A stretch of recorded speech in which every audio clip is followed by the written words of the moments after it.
Imagine a world where death is just a temporary inconvenience, a brief pause before your consciousness is uploaded, not into some digital heaven, but into a new, manufactured body. It sounds like science fiction, right? A distant dream or a chilling nightmare depending on your perspective. But what if I told you that the technology to make this a reality isn't just theoretical anymore? What if the plans are already in motion, and the implications are far more unsettling than any sci-fi movie has dared to show?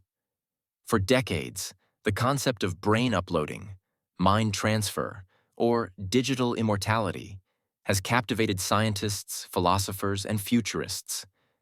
The premise is tantalizingly simple. Scan the entire intricate structure of a human brain. Every neuron, every synapse, every electrical impulse, and then replicate it within a computing system. The promise?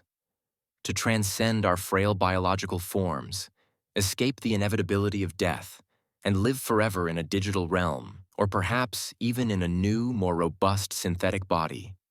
Advocates paint a picture of endless knowledge, boundless computation, and a world where wisdom accumulated over millennia can never be lost.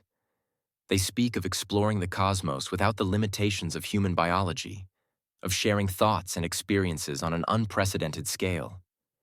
But lurking beneath this utopian vision is a terrifying abyss, a complex web of ethical dilemmas and a clandestine scientific pursuit that could redefine what it means to be human in the most chilling ways imaginable. Now, to truly grasp the chilling implications of brain uploading, we need to peel back the layers of scientific jargon and marketing hype. We need to go back to the foundational, sometimes gruesome experiments that paved the way. Early neuroscientists, driven by a thirst for knowledge, performed dissections and invasive surgeries with a cavalier disregard for modern ethics, mapping neural pathways in ways that would shock us today. Their crude methods, while barbaric, laid some groundwork, however unintentional, for understanding the brain's astonishing complexity. Fast forward to the present, and we're no longer talking about mere mapping. We're talking about creating a perfect atom-for-atom copy. Breakthroughs in connectomics, the study of the brain's complete wiring diagram, have accelerated dramatically. Projects like the Human Brain Project and the Brain Initiative are generating unfathomable amounts of data, creating blueprints of neural networks with unprecedented detail. But here's where the first crack in the utopian facade appears.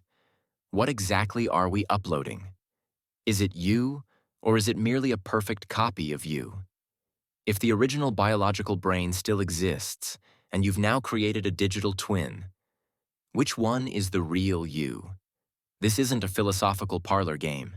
It's a profound identity crisis at the very core of this technology. If you die after your brain is uploaded, is your consciousness truly preserved?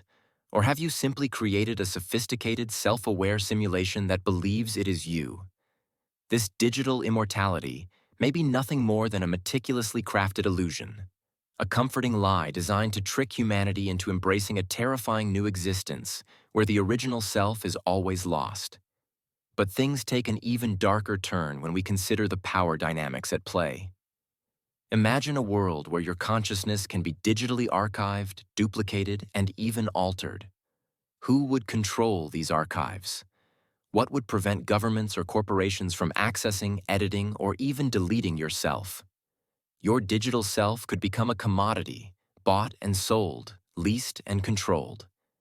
Envision a scenario where uploaded minds are used as cheap labor, their simulated consciousnesses forced to perform repetitive, arduous tasks in virtual environments, with no hope of escape.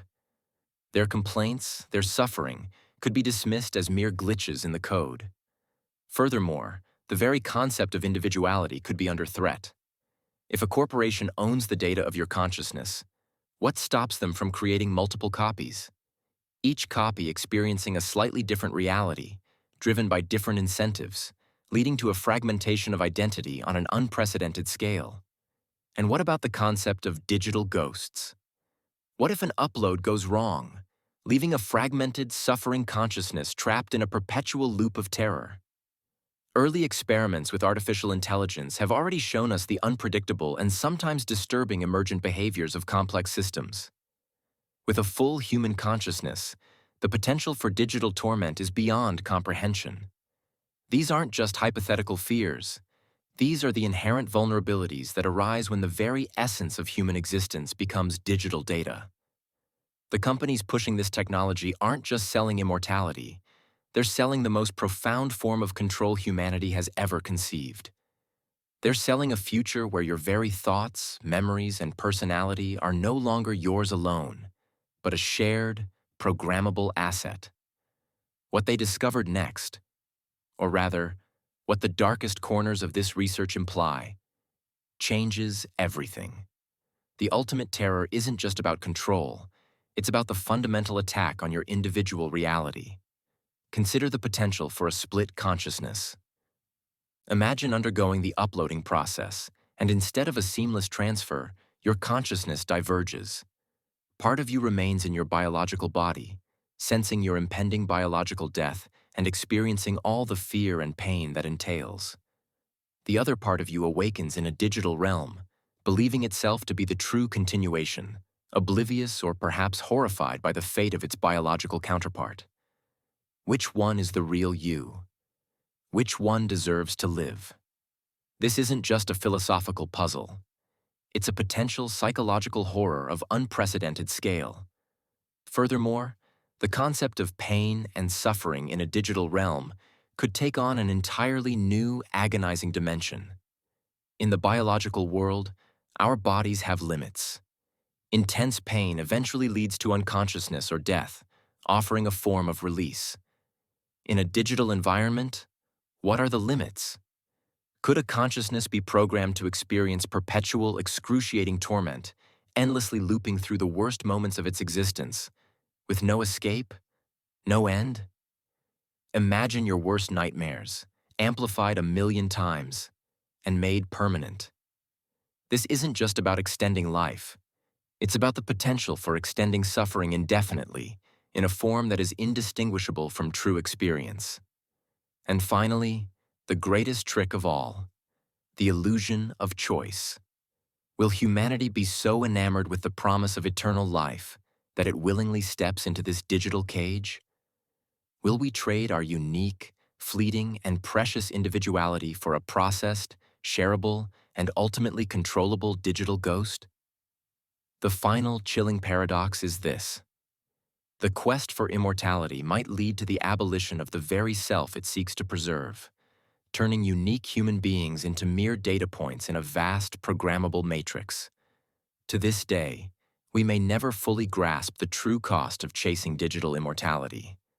The lines between biological life and digital existence are blurring faster than our ethics can keep up. The allure of escaping death is powerful, almost primal. But what if the escape route leads us into a prison of our own making? What if the you that emerges from the upload is not you at all, but rather a perfect, soulless echo?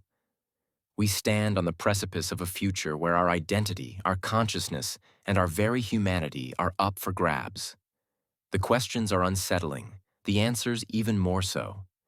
Will we embrace this technological leap of faith blindly? Or will we pause and consider the profound, terrifying implications of what they're truly building?